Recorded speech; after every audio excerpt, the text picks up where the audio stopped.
para sahabat khotbah, jumpa lagi dengan kami berdua di dalam Sermon Lecting. Nah, khususnya untuk minggu ini kan kita akan merayakan Hari Raya Pentakosta ya, turunnya Roh Kudus. Nah, karena itu barangkali kita akan mendiskusikan teks-teks leksionari yang dipakai untuk ibadah Pentakosta ya, minggu ini ya, Sal. Betul. Bisa di-sharing apa aja teksnya? Oh iya, teks kita hari ini, maksud saya minggu ini adalah Kisah Rasul pasal 2 ayat 1 sampai 21, Mazmur 104 ayat 23 sampai 34 dan 35b, lalu Surat Roma pasal 8 ayat 14 sampai 17, dan Yohanes pasal 14 ayat 8 hingga 17, juga ayat 25 sampai 27. Iya, ini teksnya hmm, sangat apa ya luas. Kadang-kadang juga sulit untuk melihat topik atau tema kita tentang Pentakosta ya, tentang Roh Kudus. Nah, barangkali dengan sharing kita yang juga mungkin beragam ya dari berbagai sisi bisa menolong para sahabat ya untuk berkhotbah atau juga dalam beribadah dalam minggu Pentakosta ini. Ya, apa yang bisa kita bagikan nih, Sal? Mulai dari yang pertama dulu kali ya. Nah ya, kalau aku melihat kisah Rasul pasal 2 ayat 21, ini kan kisah tentang Roh Kudus yang dijanjikan Yesus dan yang berkenan hadir ya bagi semua orang yang percaya. Dalam hal ini, figur yang ditampilkan adalah para rasul, beberapa perempuan, dan saudara-saudara Yesus. Dalam narasi Lukas, kita melihat ada manifestasi kehadiran dan kuasa Roh Kudus. Mhm. Di situ ada bunyi seperti tiupan angin keras, lidah-lidah api seperti nyala api, lalu para rasul atau para murid berbicara dalam bahasa yang lain, serta mereka berbicara tentang perbuatan-perbuatan besar yang dilakukan Allah, gitu. Nah, Mhm. eh, kalau kita lihat di sini, Roh Kudus yang dijanjikan itu bisa dihayati, bisa dirasakan kehadirannya, bisa dilihat eh, kuasanya, begitu ya. Mhm. Yang menarik buat aku justru kalimat di sini, eh, manifestasi kehadiran dan kuasa Roh Kudus itu dapat dikenali oleh panca indera. Hmm. Bunyi bisa dikenali dengan telinga gitu ya. Ya. Lidah-lidah api berarti bisa dilihat dengan mata gitu. Mhm. Lalu bahasa verbal itu adalah komunikasi antar manusia begitu ya. Nah, Mhm. kalau kita menarik misalnya untuk orang-orang percaya yang punya keterbatasan atau menyandang disabilitas, isu ini sangat penting ya kalau kita lihat. Ternyata kehadiran Roh Kudus ini menyapa kita sepenuh-penuhnya dalam keberadaan kita sebagai manusia. Panca indera kita bisa kok mengenali hadirnya Roh Tuhan, gitu. Mhm. Eh, Bunyi, yaitu telinga, lidah-lidah api, yaitu mata, tetapi juga bahasa. Ini kan sesuatu yang melekat pada diri kita sebagai makhluk sosial, gitu ya. Mungkin dalam kisah ini memang bahasa, itu kan pakai kata glosa, ya, bahasa atau lidah arti literalnya. Mhm. Tetapi eh, kalau kita tarik lebih dalam, sebenarnya Roh Kudus ini menolong kita jika dia hadir di dalam hidup kita, dalam diri kita, dia akan menolong kita untuk bisa membahasakan tentang kasih dan kuasa Tuhan sesuai dengan eh, kemampuan berbahasa kita. Mhm. Bahkan melampaui itu, dia akan menganugerahkan pada kita mungkin bahasa yang sebelumnya tidak kita pelajari, sebelumnya tidak pernah kita sangka, sebelumnya tidak kita kenal, tetapi Roh Kudus berkenan memberikannya sehingga itu menjadi sarana yang mengatasi apa ya gap linguistik antara satu orang dengan orang yang lain, antara murid Kristus dengan mungkin orang yang belum mengenal Kristus. Iya. Dalam konteks Lukas kan menulis bahasa-bahasa ini bukan bahasa-bahasa yang eh, tidak bisa dinalar gitu ya, Ya. tetapi bisa dipahami, punya makna Amin. bagi orang yang menggunakannya. Mhm. Benar ya? Mhm. Iya. betul. Eh, Menarik juga apa yang tadi kamu dekati soal teks ini dari kacamata atau pendekatan, mungkin kalau kita mau bilang teologi disabilitas ya, bahwa memang ini bisa menjadi ide khotbah yang mungkin agak asing di gereja ya, bahwa ini kan mau menghadirkan sebenarnya Roh Kudus itu membahasahkan kasih Tuhan lewat berbagai cara ya. Dan ini kan mau mengingatkan sebenarnya gereja juga seharusnya seperti itu, menghadirkan kasih Allah, membahasakan kasih Allah bahkan kepada orang-orang yang selama ini menjadi minoritas di gereja ya, disabilitas. Nah, kalau kamu pakai teologi ini, pendekatan teologi disabilitas, kalau saya mau lihatnya dengan pendekatan teologi trauma. Iya, iya, menarik, menarik juga kalau kita melihat apa namanya Kisah Para Rasul 2 ini lewat lewat teologi trauma. Ya, pertama kalau kita ingat di Lukas saja ya, atau juga kalau mau lebih jauh di kitab Injil lainnya, kita bertemu dengan atau ya misalnya kisah para Rasul 1 sendiri juga para murid sekalipun bahkan sudah menyaksikan Yesus yang bangkit, tapi mereka masih hidup dalam ketakutan gitu. Ya, mereka hidup dalam ketakutan dan Pentakosta ini menjadi momen mereka seperti semuanya terbuka begitu ya, berubah. Nah, ini termasuk juga penggunaan bahasa ya. Bahasa ini sangat akrab sebenarnya kalau dalam teologi trauma. Karena orang yang trauma tidak mampu membahasakan apa yang terjadi, yang dia alami gitu. Yang ada adalah ketakutan. Ini kan sebuah perpindahan ya, perpindahan keadaan dari para murid yang tadinya bersembunyi di ruangan tertutup di karena mereka ketakutan ya, ketakutan karena bagian dari trauma masa lalu mereka, trauma menjadi murid Yesus gitu ya, trauma melihat gurunya mati dengan cara yang begitu rupa gitu, membuat mereka takut juga untuk berkisah, menceritakan tentang sebenarnya ada drama selain drama kematian, kekejaman itu ada drama kasih Allah yang lebih besar gitu kan dari apa yang Yesus lakukan. Nah, karena itu momen Pentakosta ini juga menjadi sebuah apa ya, momen yang sangat menarik dalam teologi trauma. Roh Kudus itu memberikan kesempatan buat para murid, buat orang-orang yang trauma untuk membahasakan kembali, ya, apa yang selama ini ingin disimpan, ya, menjadi bahasa yang dimengerti, didengar, diperdengarkan ya. Mereka kan jadi punya suara untuk menyuarakan, ya. Eh, mereka mereka juga belajar untuk keluar dari ketakutan mereka dan ini karya Roh Kudus ya. Roh Kudus yang membuat mereka berproses dalam healing ya, dalam proses pemulihan trauma itu sehingga mereka berani untuk bersuara, suara dan kisah mereka juga didengar begitu oleh orang-orang yang selama ini asing ya, selama ini mungkin tidak tidak mendengar mereka. Ya. Jadi jadi ini menarik sih. Jadi sebenarnya kalau mengkhotbahkan kisah para rasul aja dari kita udah tadi ya ada dua pendekatan yang bisa kita lakukan yang mungkin juga jarang untuk dikhotbahkan ya pendekatan-pendekatan ini gitu.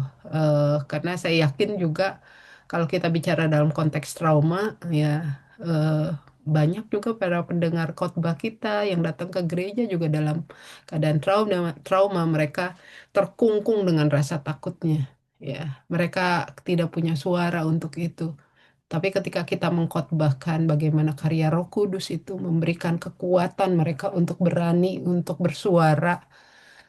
eh, ini kan juga kalau kita kita lihat atau kita coba lompat ke Roma 8 kan itu ya, bahwa Roma juga mau mengungkapkan bahwa eh, Roh Kudus ini juga berperan untuk ya mengungkapkan kebenaran plus juga memberikan keberanian ya, kekuatan eh, dari apa untuk melawan rasa takut itu.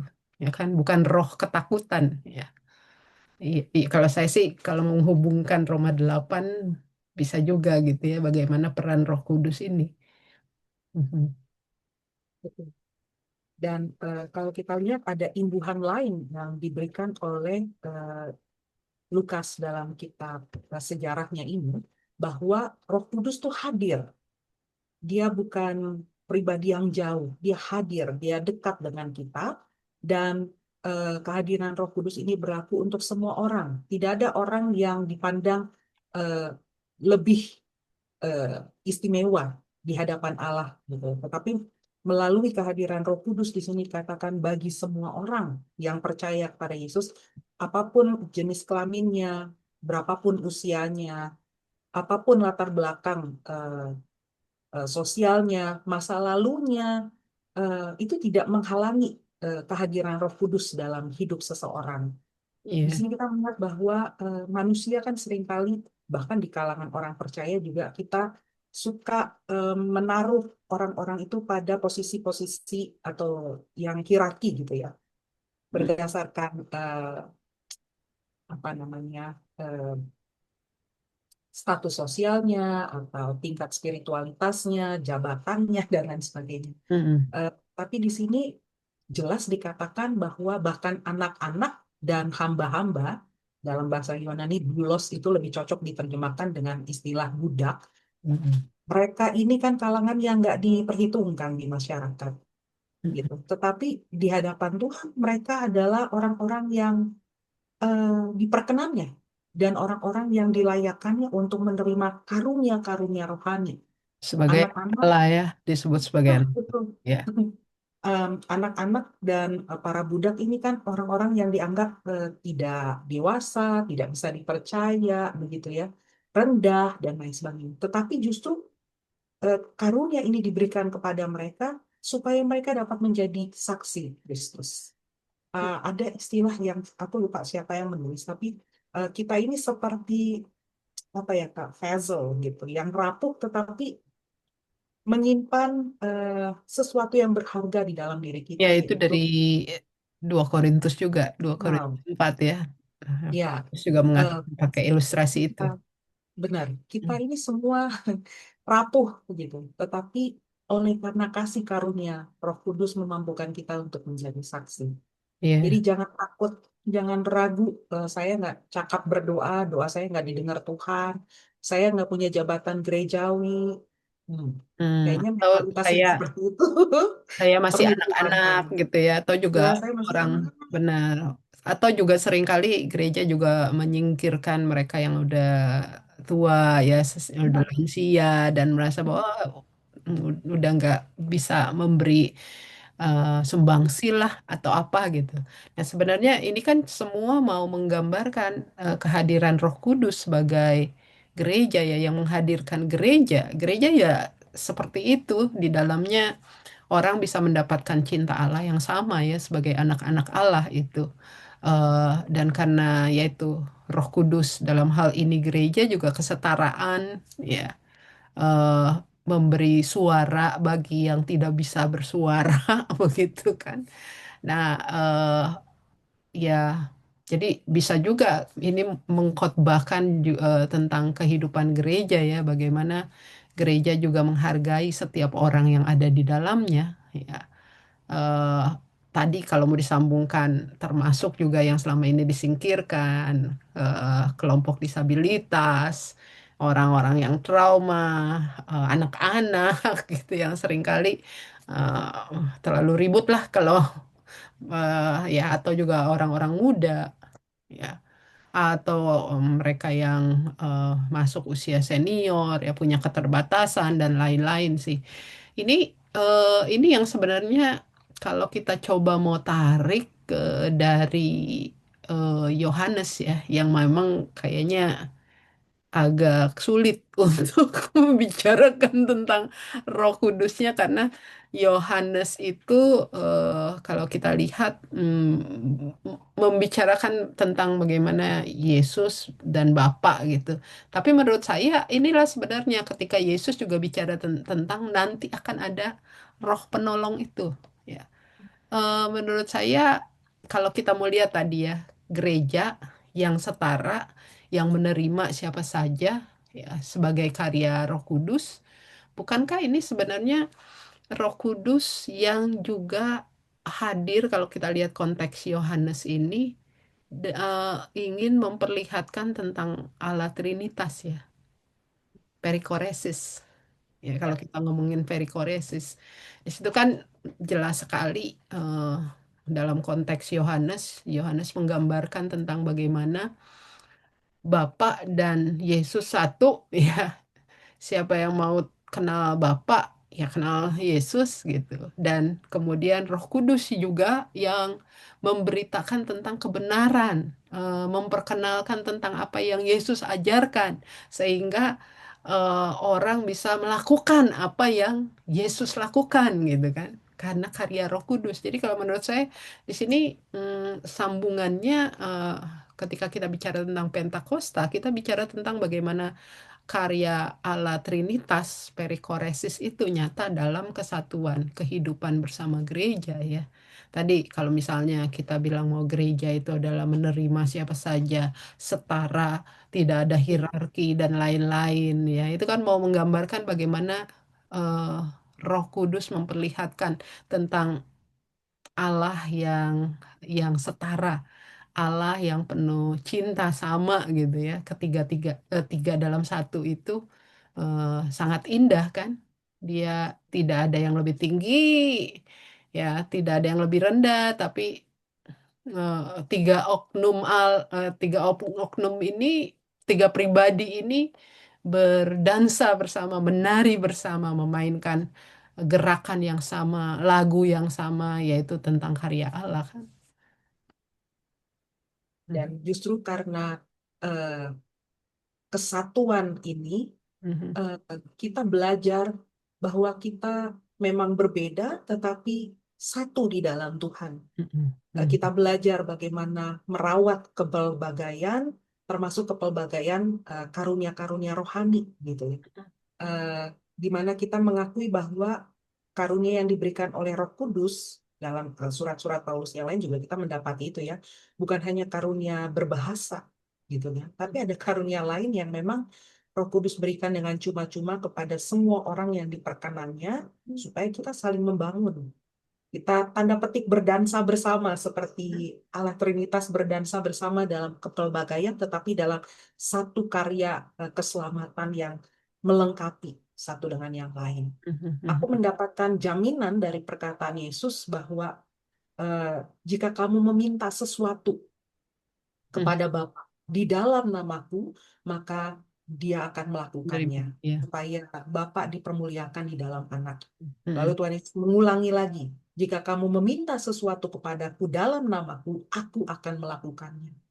Luar biasa ya. Makanya kita dalam doa Bapa kami eh, atau doa-doa harian kita, kita selalu menyampaikan doa kita kepada Allah Bapa, Allah Anak, dan Allah Roh Kudus.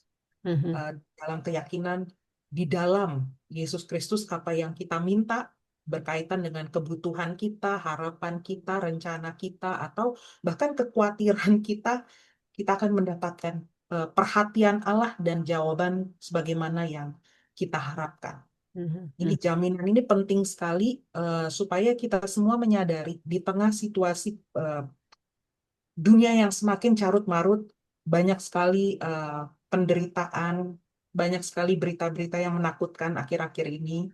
mhm, Orang Kristen diajak untuk menyerahkan dirinya kepada Tuhan, percaya bahwa Roh Kudus hadir bersama dan di dalam kita, mhm. sehingga Dia menolong kita juga untuk tekun berdoa, Iya, meminta, meminta betul. itu setiap hari, bukan hanya satu minggu sekali.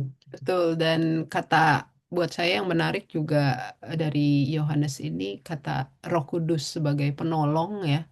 Ini Mhm. mengingatkan saya pada sebenarnya ya ingin ingin digambarkan bahwa mereka ya konteks Yohanes mereka Hmm. punya punya masalah iya, punya struggle yang sangat besar iya sebagai jemaat begitu ya sebagai tapi mereka ingin diingatkan bahwa mereka adalah komunitas.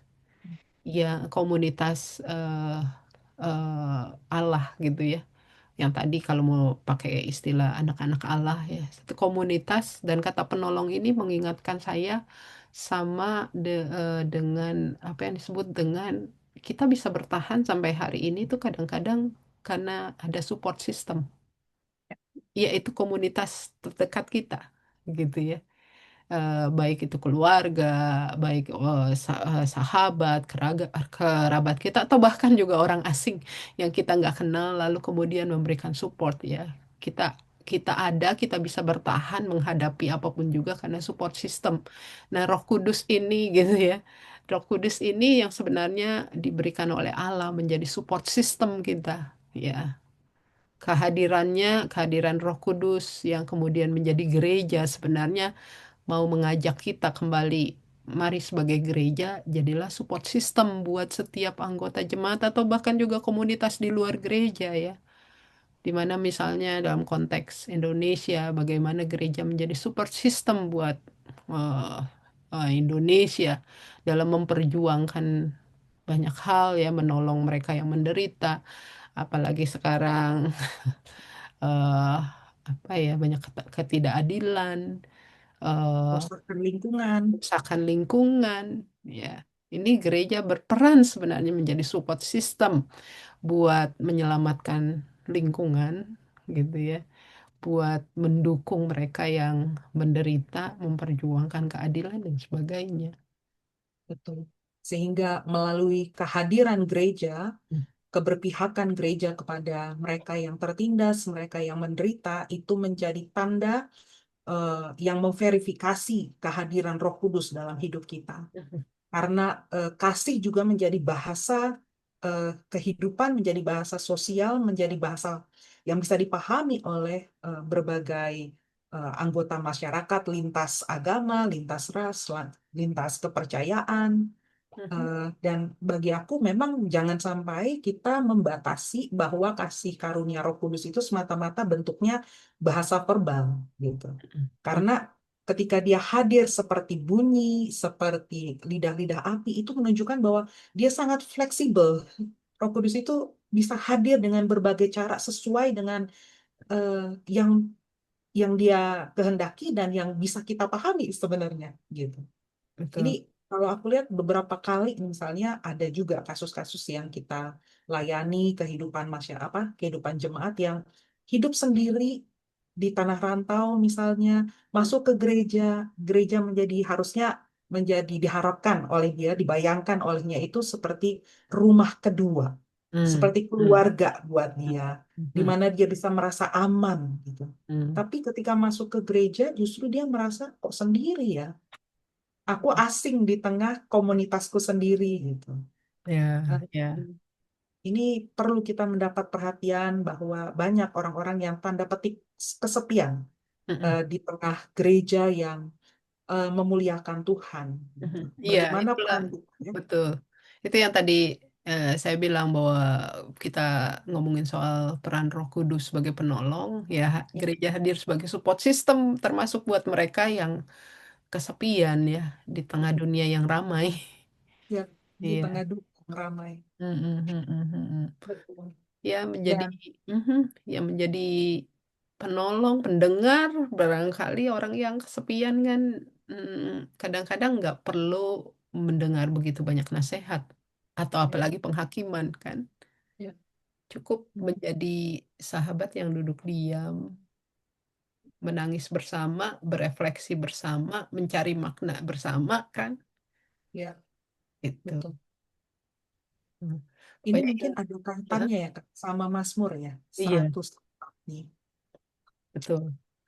Kalau aku melihat kehadiran Roh Kudus juga menolong kita untuk mampu apa namanya melihat, merasakan, merefleksikan kasih dan kuasa Allah dalam hari-hari kehidupan kita melalui perkara-perkara yang Sederhana, sederhana. iya, betul. Iya, Pada bukan apa yang bukan hal biasa yang kita spektakuler lihat, betul. Heeh. gitu. Iya. Hanya kalau kita menyadari kasih dan kuasa Allah, maka kita mampu untuk bersuka cita, mampu untuk memuliakan Allah. Karena kalau kita tidak sadar kita dikasih, sulit untuk kita bersyukur. Mhm, Kalau mhm. kita tidak sadar bahwa kita dipedulikan, bahwa kita diberkati, sulit untuk kita mengangkat pujian bagi bagi Tuhan. Ya menyebut nama Tuhan aja udah kayak males gitu. Iya. Nah, ini kesadaran ini peran Roh Kudus sangat penting untuk menyadarkan kita. Kadang kita udah terlalu larut dengan em, beban hidup kita, terlalu larut dengan semangat kita untuk mewujudkan mimpi dan harapan sehingga kita tidak punya waktu lagi untuk merenungkan kasih Tuhan. Mhm, mhm. Dan Roh Kudus di sini berperan penting bagi kita untuk mengingatkan, halo, kamu mulai jauh nih dari Tuhan. A- Kamu udah mulai jarang berdoa, kamu mulai jarang menyanyikan lagu rohani, Atau kamu juga ya itu, jarang eh, mengasihi sesama. bersyukur dari hal-hal yang sederhana. Misalnya di sini kan pemazmur kan bilang bahwa Allah dengan segala kuasanya memberi makan. Ya, itu kan sederhana buat tiap hari kita makan gitu. Heeh.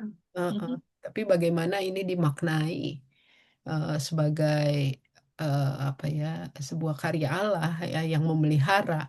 Karena itu sebenarnya kalau saya lihat, kalau kita mau ngomongin tentang roh Allah di ayat 30 kan, Mhm. Pemazmur bilang apabila engkau mengirim rohmu, mereka mereka tercipta dan engkau membarui muka bumi ya. Jadi membarui, mencipta, membarui ini eh, sebuah apa ya, sebuah kata yang sangat memang lekat dengan kehadiran Allah ya, Allah pencipta, Allah yang eh, memperbarui dan lain-lain. Dan di sini kalau kita tadi bicara tentang bagaimana sebenarnya kita melihat apa yang biasa menjadi penuh makna ya.